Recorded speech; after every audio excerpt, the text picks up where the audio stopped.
I have to assume you are at least passingly familiar with the great Howard Phillips Lovecraft, if you're watching this here video. This one's about Dagon, or however you pronounce that. I'll catch myself a seat a second. This is a good one.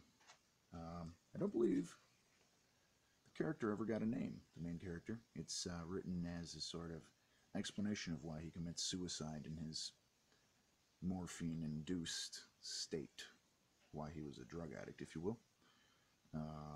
The dude was had a job on a ship of some sort, and sort of got lost, you know, in some sort of maybe a parallel dimension, if you will, that was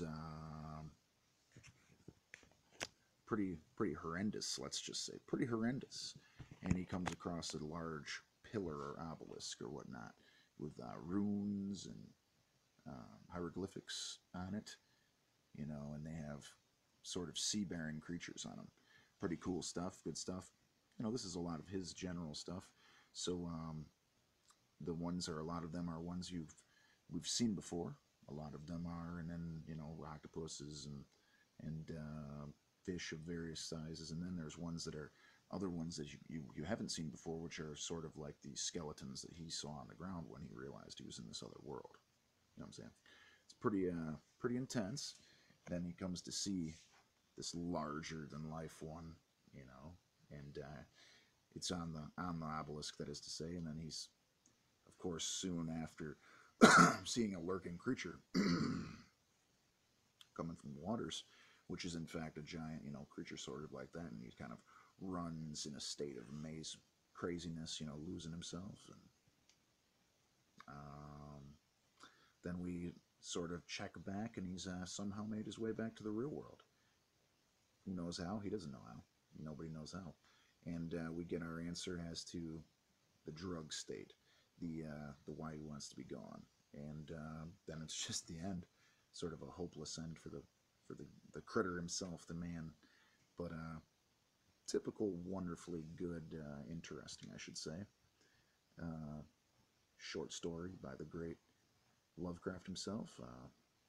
I enjoy it myself. I thought I'd give you a quick synopsis. I thought I'd give you a little idea of a certain story from him, and my own personal opinion. It's great. I love it. Love that kind of stuff. That's what inspires me and what I've been enjoying a lot of, you know, Alan Moore and a lot of Neil Gaiman and a lot of things like that. And a lot of old Conan stories, in fact, as well, have a lot of that kind of stuff because they were good friends in real life. The writer were. So, I should say they weren't good friends because Mr. Lovecraft didn't have a tendency to be, he was kind of a recluse, and so they were writing friends. They wrote lots of letters together. And he did that with a lot of different writers back then, and they were sort of writers for a magazine that printed all of their stories together. And this is just my synopsis of Dagon. I would give it a really high rating. I would say go check it out if you like good short story horror stories. I'm a big horror fan myself, so as a rating, I give it a 9 out of 10 stars. Have a good night. Take care.